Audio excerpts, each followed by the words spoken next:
warahmatullahi wabarakatuh. Kita lanjutkan teman-teman perkuliahan kita. Kali ini kita akan membahas tentang fungsi-fungsi dari statistika. Ada setidaknya 7 fungsi dari statistika. Yang pertama, ialah statistika dapat menggambarkan data dalam bentuk-bentuk tertentu. Misalnya, data-data yang kita miliki dapat kita gambarkan menggunakan bentuk diagram, menggunakan bentuk tabel, menggunakan bentuk grafik, dan bentuk-bentuk yang lain. Dengan adanya gambaran statistika dalam bentuk-bentuk tertentu ini akan mempermudah para orang yang membaca data-data itu, sehingga informasi yang didapatkan itu jelas, tidak ada informasi yang kabur, dan data atau informasi yang disajikan dapat memberikan pemahaman. Kemudian yang kedua, ialah statistika dapat menyederhanakan data yang kompleks menjadi data yang lebih mudah dimengerti.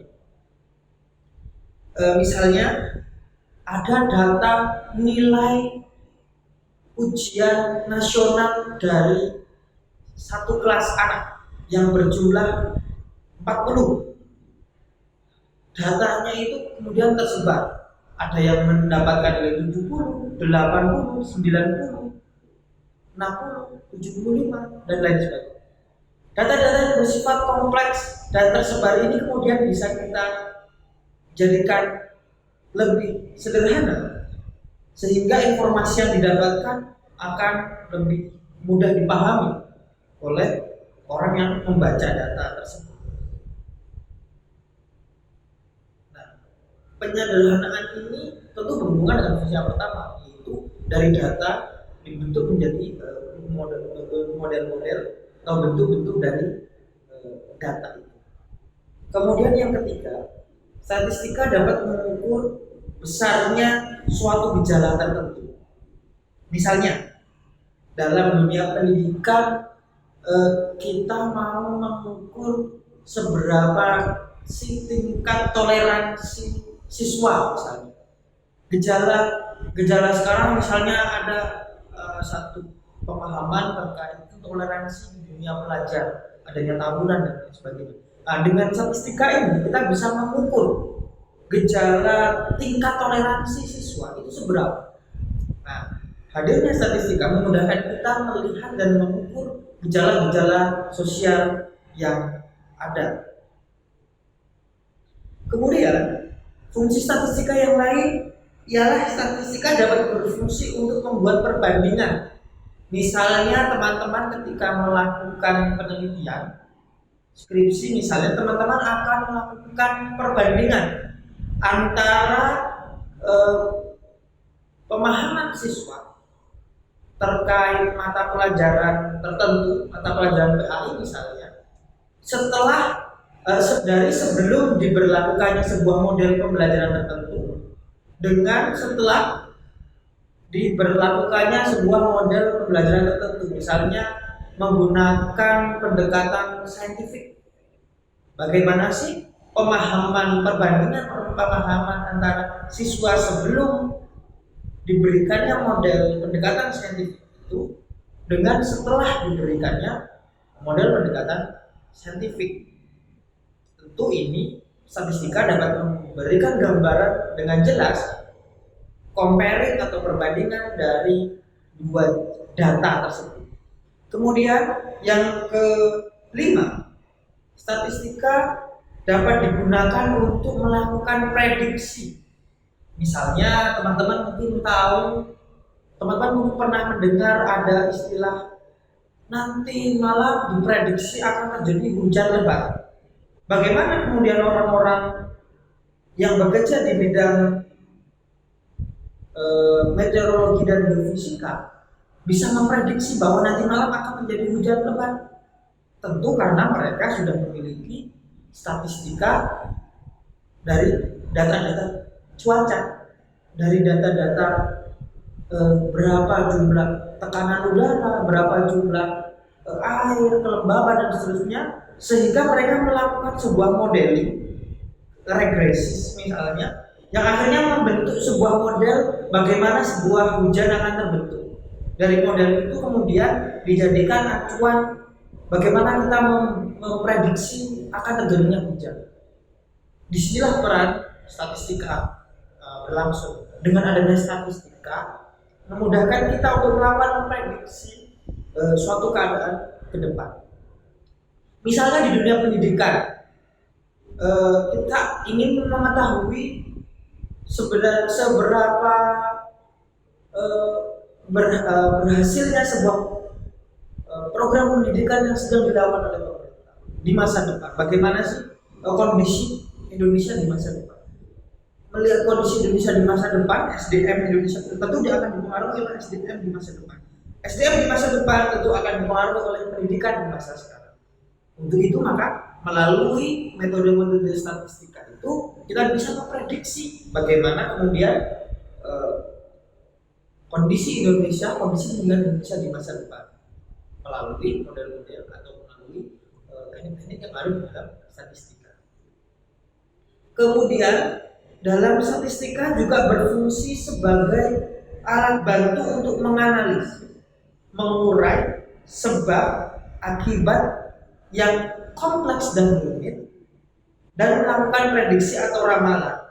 Nah, persis sama ya, tadi bahwa ada sebuah sistem yang kemudian itu kompleks dan dengan statistika kita bisa melihat kondisi sebab akibat itu melalui kacamata statistika sehingga kita memudahkan untuk melakukan sebuah model-model atau yang desain-desain penelitian yang memudahkan kita untuk melihat sebuah hubungan sebab akibat, sehingga dengan adanya hal tersebut memudahkan kita untuk melakukan prediksi-prediksi ke depan, di mana jika tidak adanya statistika ini tentu kita akan sulit melihat atau memprediksi bagaimana kejadian-kejadian atau bagaimana keadaan kita ke depan.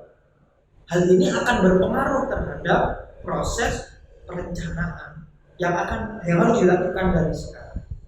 Kemudian statistika menyediakan atau statistika meringkas data-data ke dalam bentuk yang lebih banyak artinya dan dapat dan lebih mudah dikerjakan.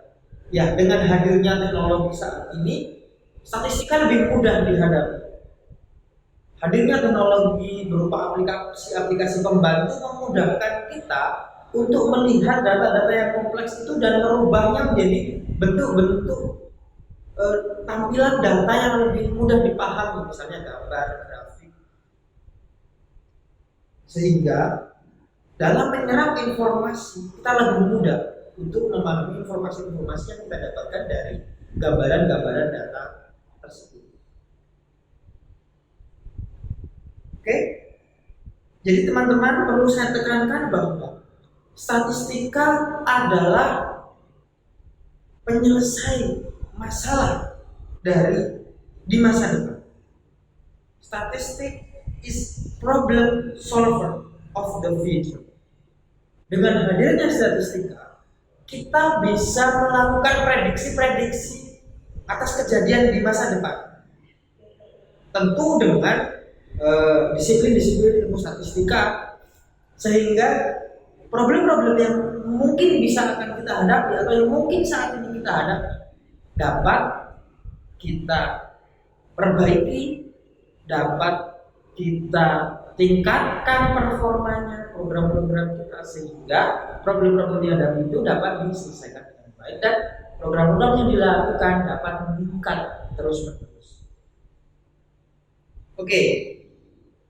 Statistika ini tentu memiliki banyak macam ya teman-teman, karena tadi di konsep statistika awal bahwa statistika ini bersifat universal, maka statistika ini ada dan digunakan di hampir semua bidang. Misalnya di dunia pertanian pasti ada statistika pertanian, bagaimana kita mengukur perkembangan tanaman, mengukur curah hujan, mengukur air, mengukur sebuah tumbuhan, perkembangan tumbuhan dari waktu ke waktu. Di situ adalah digunakannya di statistika pertanian. Misalnya juga di statistika kependudukan, kita tahu bahwa saat ini ada istilah ledakan demografi atau bonus demografi, di mana jumlah usia produktif akan lebih banyak dari usia non produktif, khususnya nanti di kisaran tahun 2030 hingga 2045. Bagaimana kita bisa mengetahui hal tersebut? Tentu melalui statistika menunjukkan kita melakukan pengukuran usia penduduk misalnya, kemudian kita memprediksi bahwa nanti di tahun 2030 Indonesia akan mengalami bonus demografi, bahwa jumlah penduduk lebih yang produktif, umur usia produktif lebih banyak dari penduduk yang usia non produktif. Ada juga statistika teknologi, statistika industri, ekonomi, dan tentu saja statistika pendidikan. Dan masih banyak lagi bidang-bidang lain yang menggunakan statistika. Jadi statistika ini bersifat universal ya teman-teman. Oke, misalnya kita bisa lihat di sini bahwa ada namanya bonus demografi sebagai modal. Di situ kita bisa lihat bagaimana perkembangan populasi dari tahun ke tahun, dan kemudian ada proses memperkirakan di situ bahwa di sekitar tahun 2045 disitulah titik atau 100 tahun Indonesia merupakan titik tertinggi jumlah usia produktif lebih banyak daripada usia negatif. Lalu apa hubungannya itu? Maka jika kita lihat itu dalam kacamata pendidikan misalnya, dengan semakin banyaknya usia produktif, artinya potensi yang dimiliki oleh Indonesia itu semakin besar. Potensi kekuatan, potensi power yang dimiliki oleh bangsa Indonesia itu semakin besar. Kita memiliki sumber daya manusia yang berlimpah. Nah, di situ maka ada dua kemungkinan. Jika SDM-nya itu kompeten, maka itu akan menjadi modal dari pembangunan. Jika SDM-nya tidak kompeten, maka itu bisa menjadi penghambat dari pembangunan atau beban dari pembangunan.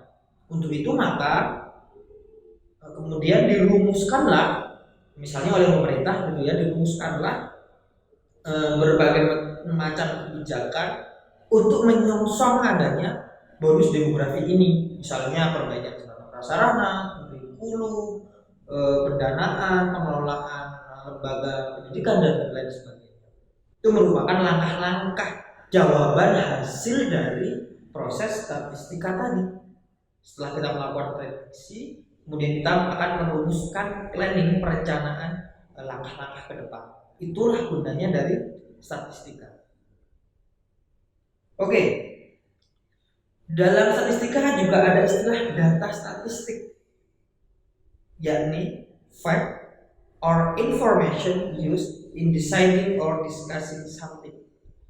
Fakta-fakta atau informasi-informasi yang digunakan untuk menentukan atau untuk mendiskusikan sesuatu. Jadi statistika itu berupa fakta-fakta atau informasi-informasi yang kita kumpulkan. Itu adalah data statistik. Oke. Nah, jenis-jenis statistik ini ada berbagai macam, teman-teman.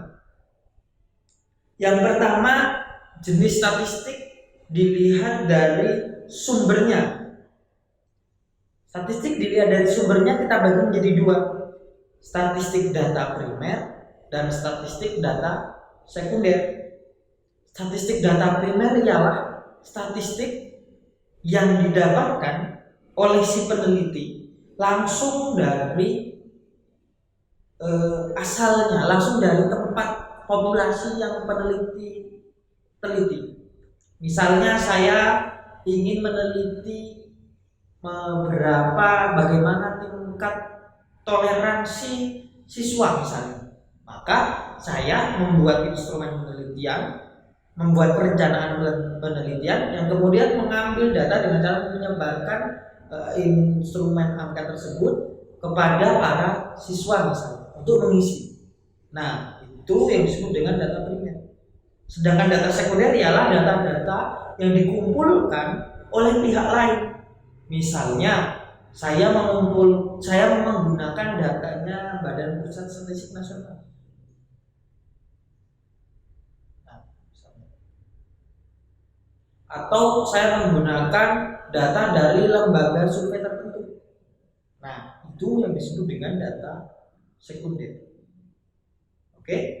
Kemudian data berdasarkan waktu.